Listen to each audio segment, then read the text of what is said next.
All right, everyone. Welcome back to episode 4 of Coach John and Coach Ship's little interview sessions here. Just a heads up, we do have a poll on Facebook and Instagram. If you're following us, we're looking for a new name, as catchy as Coach John and Coach Ship's interview show is. So send us your ideas.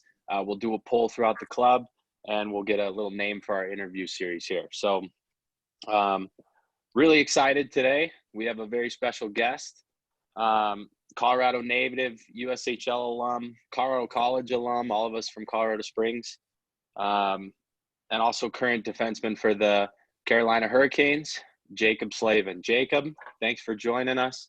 How are things going? What are you doing in quarantine? How's the family and all that? Yeah, thanks for having me. Life is kind of crazy right now. Just going through every day is kind of the same thing. Wake up. We have my wife and I. We have a 1-year-old daughter at home now, so it's wake up, feed her, play with her, feed her again, let her go down for a nap, and that kind of starts our morning. And then typically during our first nap, I'll go for a workout. I should say go for a workout. I walk to my garage to work out, and then once I get done with my workout, she's about up from her nap. Feed her lunch, play with her. Feed her a little bit more, let her take her second nap, and then during her second nap, we kind of just hang out and relax, and then she wakes up from her second nap, and go for a walk in the neighborhood, come back, play with her, eat dinner, go to bed. And that's kind of been our routine here for the past month. But no, quarantine life has been good. A lot of good quality family time, being able to be with the wife and daughter this much and not have to go to the rink every day, or even during summertime when we're on a normal schedule, I'm still at the rink 3-4 times a week, working out. And so it's much slower pace of life than what I'm used to, but no, it's been good, but kind of crazy, and just haven't really been in this territory before as well. And so it's a good time. Yeah, you keeping in touch with teammates and stuff, doing Zoom calls and FaceTime and stuff like that? Family, yeah, a little bit. We have our team group chat going, and obviously that goes through the season as well. But right now it's going a little bit too. We're trying to figure out what way or if we're going to play again. And so guys are just like throwing out their ideas, what the league's talking about, that kind of stuff. And so just trying to figure out everything that's going to happen. And and so talking to them a little bit. I think we have actually our strength coach sent out yesterday a Zoom link for a team mobility session tomorrow, and so probably have a lot of guys on that. But yeah, so definitely keeping in contact with them. Nice. Mm-hmm. So I mean, I've known you for a long time, growing up a year older than you and playing with you forever. But can you walk everybody back kind of through your career, coming from Colorado, former Jaguar way back in the day, but can you kind of explain everybody your path to the NHL, being a Colorado-born guy? Yeah, so I played obviously, as Tyler said, I played for the Highland Hills Jaguars growing up until the age of 10. I was actually a goalie and a defenseman, and we had a great coach at Highland Hills. His name's Tyson Davis, and he looked at me and said, "Jake, you gotta pick one position. You can't take up 2 roster spots anymore." And I looked at him and I told him I wanted to play center, and he just laughed and said no. And so I guess from that moment on, that's when I really became a defenseman, and played Highland Hills up until my second year at Pee Wee. I played U12 AAA for the Thunderbirds, and then the next season I actually played for the Littleton Hawks. I know a lot of organizations aren't fans of the Hawks, but I was a Hawk for 1 year, so that was a lot of fun. But and then from there on out, I played Thunderbirds, U14 AAA. And my 94 birth year was pretty solid growing up in Colorado. And so a lot of us, our first year midgets, we tried out for the U16 AAA team. And I was kind of the only one from our group not to make the team. And so that was a little bit of a bummer, but looking back on it, God had a plan through all of that. But so I didn't make the U16 team that year, so I played U15. And then the next year, everyone tried out for the U18 team. Same thing, they all made it. I didn't, so I played U16 that year, AAA. And again, it was a blessing in disguise. I got to be a leader on both of those teams. I was able to develop a lot of my games throughout that time, a lot of aspects of my game throughout that time, especially the offensive side of my game. And then my U16 years when I committed to Colorado College, as well as getting called up by the Chicago Steel. I wasn't drafted in the USHL, but I was able to play 16 games that year with the Steel. And then after my U16 year, I moved away to Chicago and played for the Steel for 2 years. And then after my first year with the Steels, and I got drafted by the Hurricanes. And then after my second year in Chicago, I came back home to Colorado and went to Colorado College for 2 years. And then after my second year at CC, I had my first contract signed with the Canes. And then now I'm in year 5 with Carolina, and it's time has flown by so far, but it's been an absolute blast. My wife and I love it here in Raleigh. And so it's been really good. Yeah, and I would say a lot of our players, especially a lot of the younger ones, probably remember you from, CC, and we got a big CC following down in Monument in Colorado Springs. So for sure, I think they all saw you play there. Yeah, I wish we were a little bit better when I was there. I think 7 games my freshman year and 6 games my sophomore year. And so we struggled a little bit, but I mean, it was a great school, coaching staffs that I had there, and just an all around a great organization. And I know they're kind of turning things around back there. So that's good to see. Okay, kind of moving on to like more of the NHL, or before you played your first NHL game, was there any players that you're really looking forward to going against? Or, I mean, obviously you had tons of guys that you looked up to when you watch them on TV, and then, like, was there any guy that you're like, yeah, definitely excited to face such and such a player or such and such a team? Yes, I got 2 quick stories about that. My first, obviously we know some of the best players in the league. McDavid wasn't in the league at the time, so like Crosby, Ovechkin, some of those guys. And my very first preseason game, in preseason they don't play their full NHL lineup most times. They kind of like split half and half. NHL, AHL, maybe some East Coast guys. But my first NHL game was away in Pittsburgh, and they had Crosby, Malkin, Letang, Kessel, Murray, Fleury at that time. Like, they had everybody playing in that game. And I remember hopping on the ice, and my first shift was a 2-on-1 with Malkin and somebody else, but thankfully they went off sides.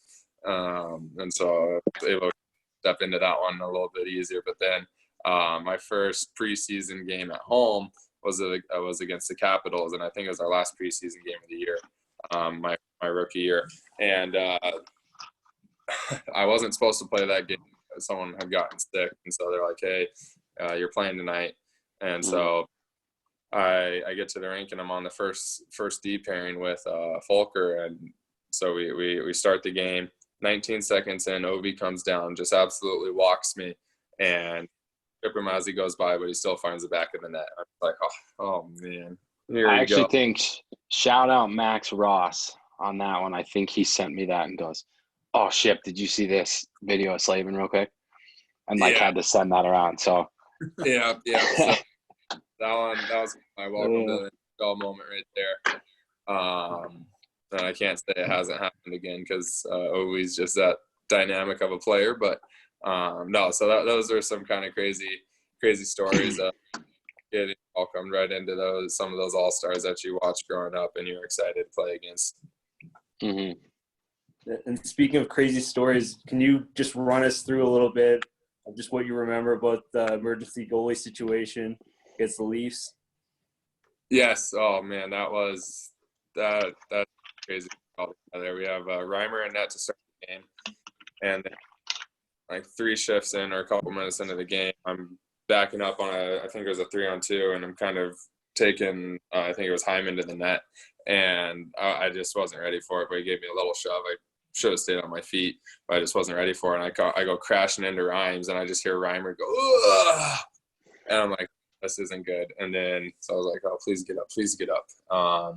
And then he got up, but I think first TV timeout, he's like, I can't do this. And so down goes Reimer, and then with Rad, you just see Raz come out of the net. He had done it a couple games in a row where he had come out of the net and made some really good plays with pucks. I think he was just like, oh, I'm confident going out there right now. And so he sprints out to the puck, and Clifford just comes in and clobbers him, and down goes Raz. And then I think we're up 4-1 at this point in the game.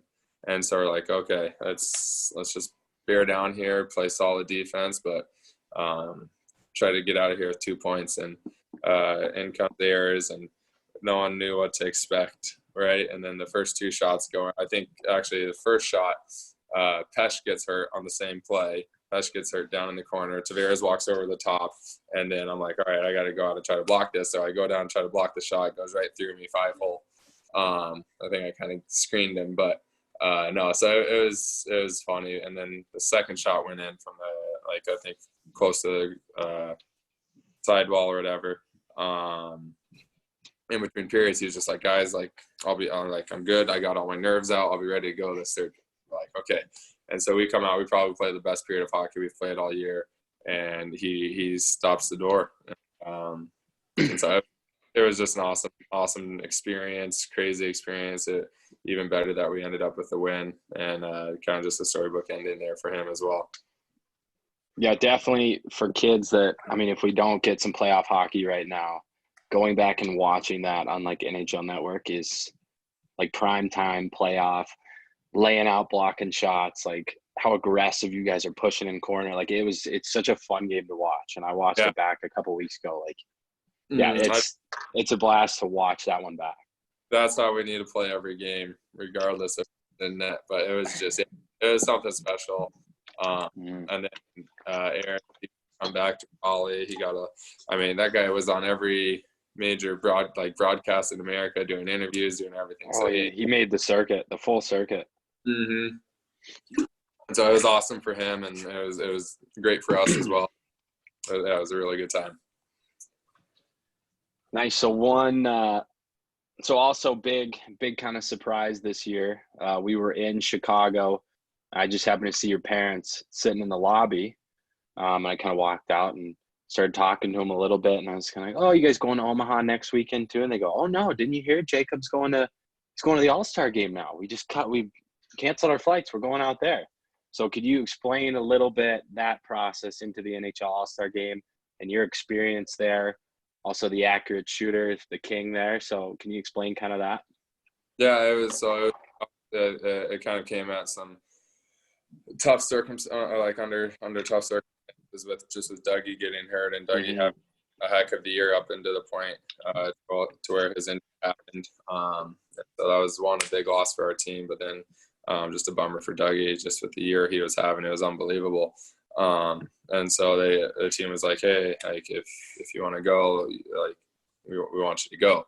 And so ended up going, obviously. And no, the weekend in and of itself was awesome. I didn't really know what to expect being there, but it was really cool. It was in St. Louis, and so that's where my wife's family is pretty much from. And so her family was there, my family was there, and then my wife and daughter flew out as well. And so we had a really good time.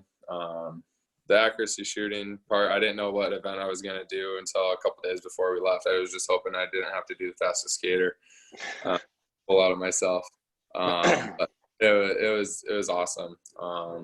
So they weren't going to tell you before. They can't be like, hey, yeah, he did this. You have to go in and fill that same one. They just kind of let you know like right before. Yeah. Well, they told us a couple days before we left for St. Louis. But they like our guy in Raleigh or in Carolina that was helping me out, just setting everything up, kept asking him like, hey, what's he doing? They're like, oh, we don't know yet, blah, blah, blah. And so they were trying to figure that out. But yeah, so accuracy shooting. I'm just glad I didn't have to go first, but the new target system was a little wacky. Some of them felt like you hit them and then it wouldn't go off, and then some you didn't hit them at all, but it would go off. And so it was a little strange, but I mean, I'll take the win in that. It was a good time. I think the parents' puck shooting room growing up definitely helped that one out a little bit, and shooting pucks growing up as a kid, just trying to hit the targets that were in the net. And so that was fun, brought me back some good memories. And then the All-Star game itself, that was interesting. You didn't know what the pace of play was going to be like. Obviously, a lot of those guys out there are skilled offensive players, and me, I'm more of a defensive defenseman, I feel like. And so it was hard for me because I can't go 50% and still dangle guys. Like, I need to go 100%. And so it was a little strange for me being out there, not quite my element, but it was awesome being able to watch some of those guys do what they can do at the puck. And so, but everyone's in a lighthearted mood out there, having a good time. So it was a lot of fun. Anybody in particular that stands out when you got on the ice with him and you go like, holy, all right, this guy's like another level up there that you kind of didn't think about playing against, but when you watch him at the NHL All-Star game, you're like, holy cat, like this guy has it. Pastrnak is probably one of those guys where you're just like, wow, like just the little things he does with the pucks. Like obviously I get to play against him, and I know how good he is just from playing against him. But then when you play in that kind of setting against a player like that, and just all the creativity that some of those guys have, is just off the charts. But no, just the skills that they have, the soft hands that they have, the plays or passes that they're able to make in a setting like that is pretty incredible. But he's probably one of the guys that stands out the most to me. Nice. So okay, sorry. Oh yeah, sorry. Go ahead, John. I was just trying to change the gears a little bit here. Obviously, like a lot of youth players in Colorado growing up, it's passed a little bit different, passed maybe a little bit harder in some senses. But like, what advice would you give to like a younger player? Maybe, I mean, we got a lot of young U14, U12, U10 kids. Like, what advice? Obviously, they watch you on TV, they watch other NHL guys on TV, but like, what advice would you give them? Like something that you stuck with you throughout your kind of youth career growing up. Towards passing or just towards everything? Well, just towards like just developing, I guess, as a player, developing as a young player in Colorado. I got you. Yeah, I think the biggest thing is just to, I mean, for me growing up, I think playing a lot of other sports helped me actually. I think just being able to be, just have the different skills, work on hand-eye coordination playing baseball, be able to have endurance playing other sports, and so obviously hockey, you need all of those to combine into one skill set on the ice. And so just being able to be active and work on those other motor skills that you don't typically get to work on with hockey. And so especially now with a game like spike ball, I mean, I don't think you can get much better than that when it comes to adding athleticism and anticipation and those little things. That's a great tool. But no, I mean, I think Shippy can probably attest to this, but we played a lot of hockey growing up, whether it was at the rink, at the house, whatever. We were mini hockey. I feel like we were always playing hockey. And so just staying active, working on your hands, stick handling in the garage, shooting pucks, whatever it was. We did a lot of that. But then on the ice, I think not overlooking the simple skills that you have to work on. I mean, we still have skating coaches here at the NHL level. We still have skills coaches here at the NHL level. You see videos of some of the best stick handlers in the league just doing a simple stick handle through the pucks in a straight line kind of drill. And so just the simple drills that a lot of kids might think is boring are still essential drills that we all need to work on. We all need to stay fresh at. That's a really big one. And so I think just not overlooking the simple parts of the game, even just working on your stride, working on skating. I remember growing up having a lot of just power skating sessions. And so just those simple things.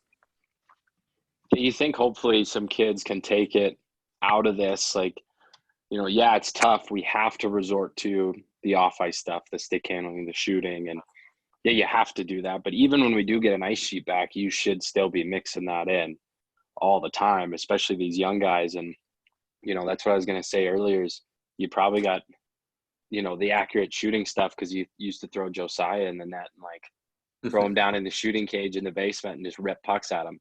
So, I mean, it's all that off-ice stuff that adds up, and the athleticism and all that we really want our guys to take out of this, and also just have it as a positive thing is you keep these habits even though when we get an ice sheet back. Yeah, exactly. No, the off-ice part of the game is huge. Obviously, I feel like you can only really get into on-ice shape on the ice. You can do as much off-ice stuff as you want, but being on the ice is different still. But all that off-ice stuff is just going to help you have a more powerful stride, have quicker feet out of the corner, be more sturdy in front of the net when those corner puck battles just a little bit more, because you've built up that strength off the ice, and so then you can translate that to on the ice. And so the off ice part of the game is huge. Yeah, for sure. So we're coming up on our time here. I don't want to keep you too long, but maybe we'll do. I got one little lightning round kind of question. So we'll just buzz through a couple of these quickly. First ones that come to your mind or whatever it is, just throw it out there, and we'll go from there. Sounds good. Okay, so first one, favorite road city to play in? I love Chicago. Chicago's awesome. Dallas is one of my favorite as well, strangely, but it is. Nice. Pre-game, nap or no nap? 2-hour nap. 2 hour exact 2 hours. Get in bed around 1:40. This is for a 7:00 game, but set my alarm 45. Get in bed around 1:40 and just try to sleep till the alarm. Perfect. Pre-game meal. This isn't an easy answer. I have a huge, big salad plate, and then I go for a sweet potato, brown rice, carrot, and broccoli plate, and then I go for a big chicken parm plate with typically just spaghetti noodles, half meat sauce, half white sauce, and then I go for a nice bowl of ice cream with chocolate sauce, and then mix it together, and then chop up a banana, put it in there. There you go. Funniest player in the locker room? Jordan Martinook. I guess similar. Hardest arena to play in, or most ruthless arena to play in? Hardest arena to play in. Vegas is up there, honestly. Their crowd there is pretty solid. Vegas is tough. Montreal's up there as well, though. They just got some that understand the game too, and so they can really get into it. There you go. Of any level you've played at any team, who stands out in your mind as your biggest rival? Any level, any age? I think probably the CCD rivalry has to be up there. But we can throw it back really far and go like Boulder Bison versus Highland Hills Jaguars. that was a pretty big way one. Back. That's way there back. You go. Well, that's awesome. So we got a couple guys on here right now too watching. Let's see here. Actually, a lot of people on watching. So we got one question. One of our 18s texted me and says, what's it like to have someone on your team one night and then play against them the next night because of trades? Yeah, that one's always crazy.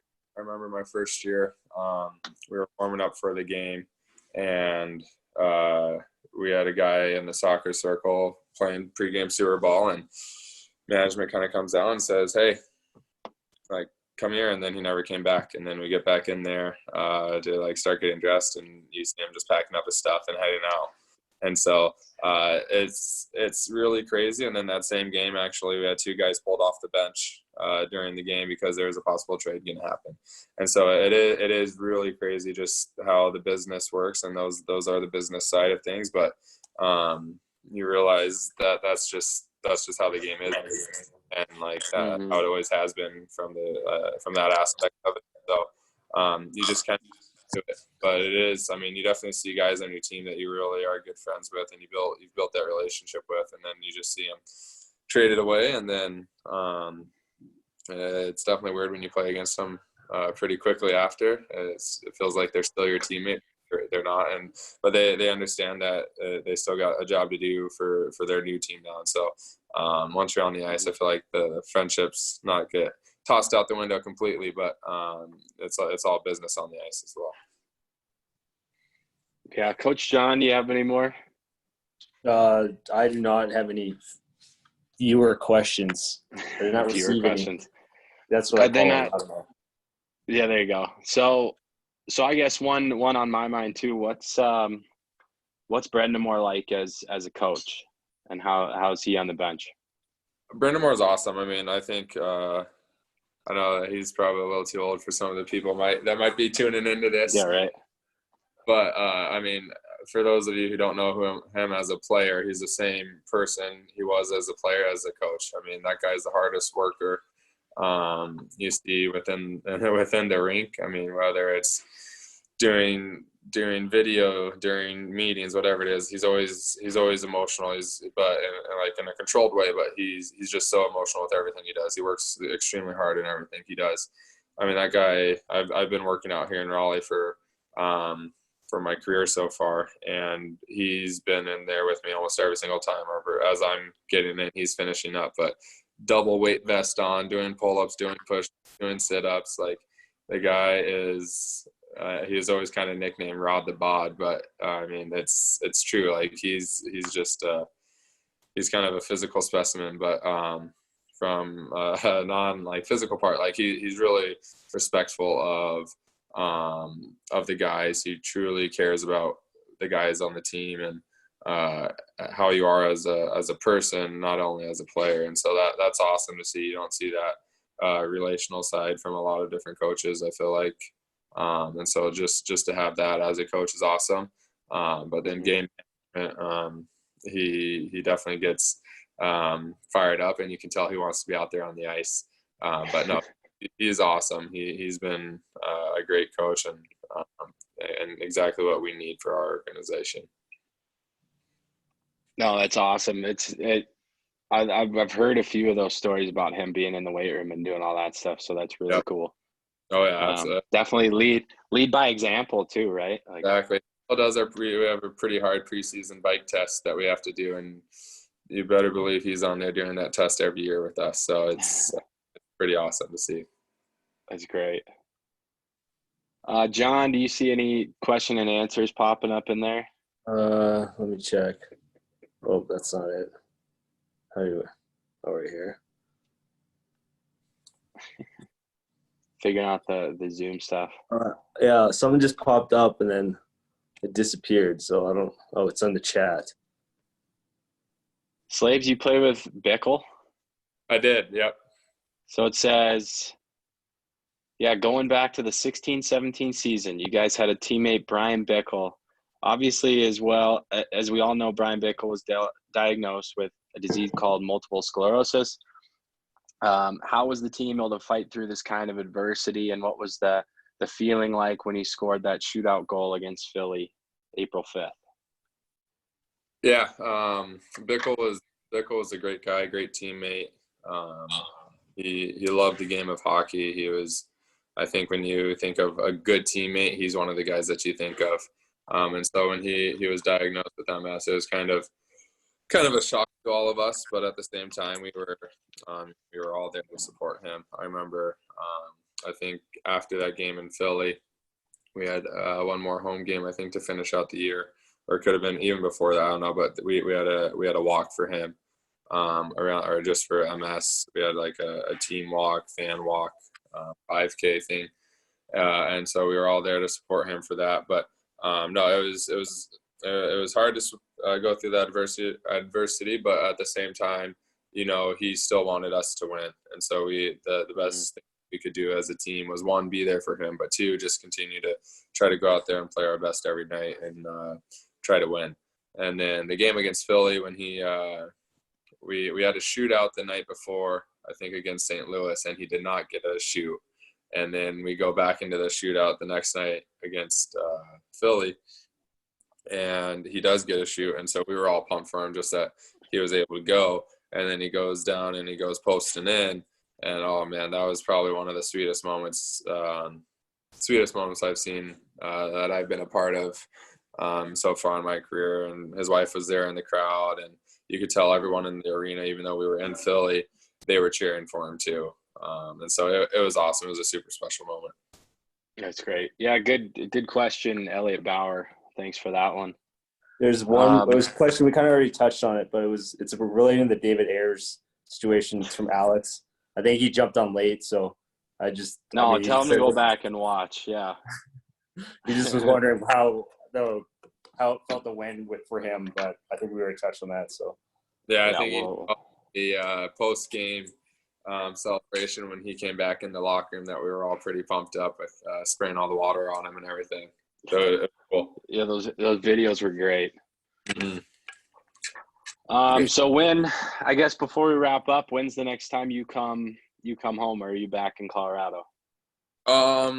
As of now, obviously with this, it's all kind of crazy. But if summer works out the way a typical summer for me would, we'll be back in July. I help run a Hockey Ministries International camp out at CU Boulder, and so I'll come back a couple days before that, hang out with the family. Then the camp is from Sunday to Friday, and then hang out for a couple days after that with the family, and then kind of come back. So that's typically like middle to end of July, but that'll probably be the next time I'm back in Colorado. Yep. So if anybody's looking for something or want more information, you can go to the HMI website and look into that camp that's up at CU. Yeah, awesome experience. Yeah. Yeah, really great time. It's I've done a couple different HMI camps. I do the one here in Raleigh. I've done the one in Chicago, but the one in Colorado is super special. Really great staff, and so it's really fun. Yeah. Well, Jacob, really appreciate it, man. I know taking time out of your schedule, and you got the family and all that, but we really appreciate it. And I know all our players, our players really appreciate it too, and they'll take a lot out of this. So it means a lot to have you on, man. Yeah, absolutely. Thanks for having me, guys. I hope everyone's staying safe and doing what they can to stay in shape. But yeah, definitely stay safe. Thank you. Well, thanks, buddy. Yeah, we're all done here. All right. Thanks, guys.